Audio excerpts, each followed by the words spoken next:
Welcome to Auto Resolve. In this guide, I will show you how to fix a DStv decoder that will not boot up.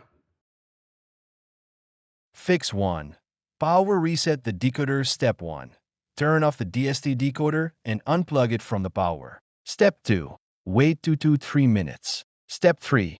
Plug it back in and turn it on. Fix 2. Check power cables and adapters. Step 1. Make sure the power cable is firmly connected. Step 2.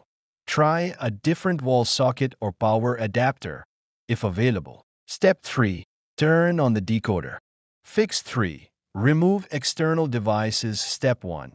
Unplug USB drives or external hard drives. Step 2. Restart the decoder. Step 3. Reconnect devices after it boots. Fix 4.